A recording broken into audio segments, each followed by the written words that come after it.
Thank you for joining me today on the Garbage Bag Girl podcast. This podcast is about all of us. It's about the things and the ways that make us feel pushed down and small. It is about how the smallest acts of kindness make the biggest impact each day. No one should feel like garbage, ever. Enjoy the show.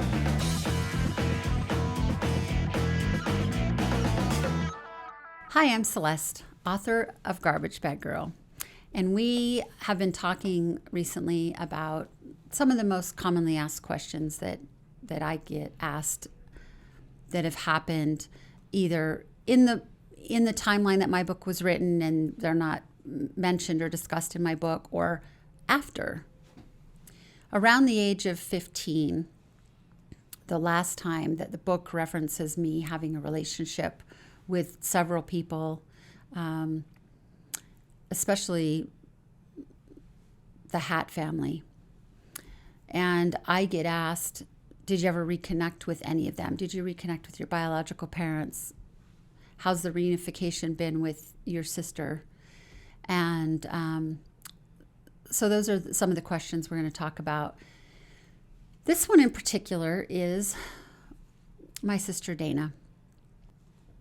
One of the things that happened after I ran away from the Hat family when I was 15 was that my abusive adopted mother, Kathy, began to abuse my brother, Scott, who also ended up leaving the home.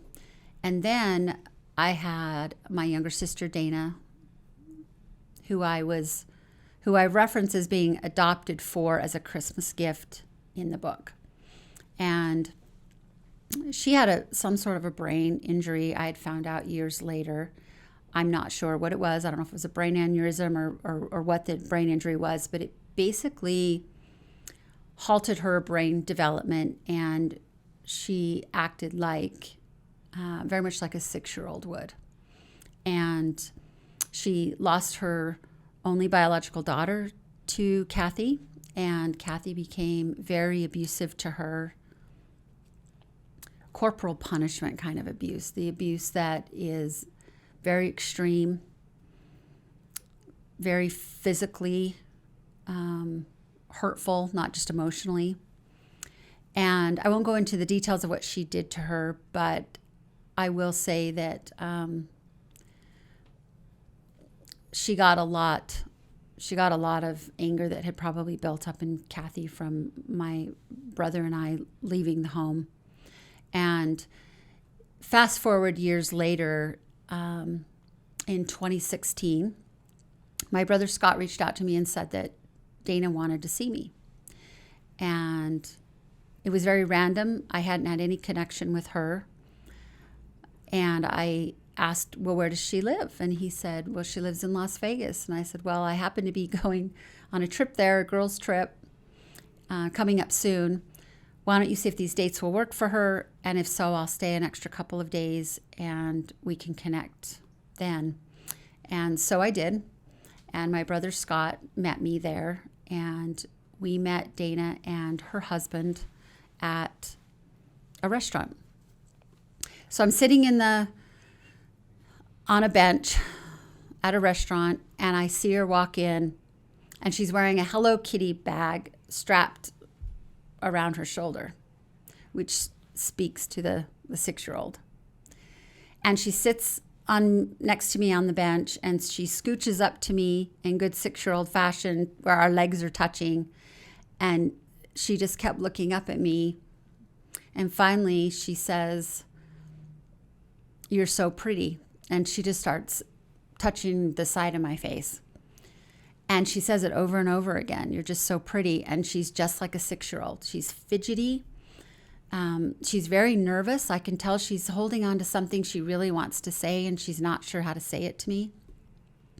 And so she keeps fidgeting around, and finally she just turns her whole body towards me and just looks at me straight in the face and says, "I'm so sorry Mom hurt you. I'm so sorry Kathy was so mean. And I'm so sorry I hurt you." And she said it just like a 6-year-old would say it. And I can't really, I guess, properly describe the feeling that I had at that moment, but I knew very quickly something just came over me that said, she's 6 years old. She needs to heal.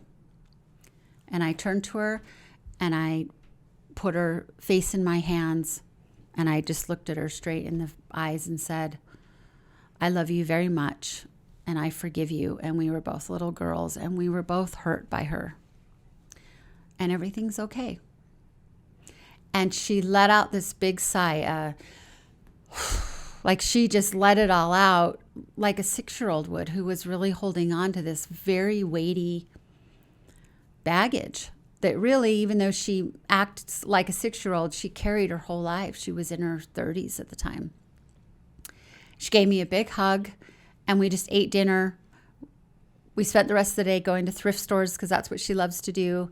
And it was the most healing experience for the two of us. We haven't connected since, and it's okay. The whole point of connecting was there was that moment of bringing us back together so the two of us could heal.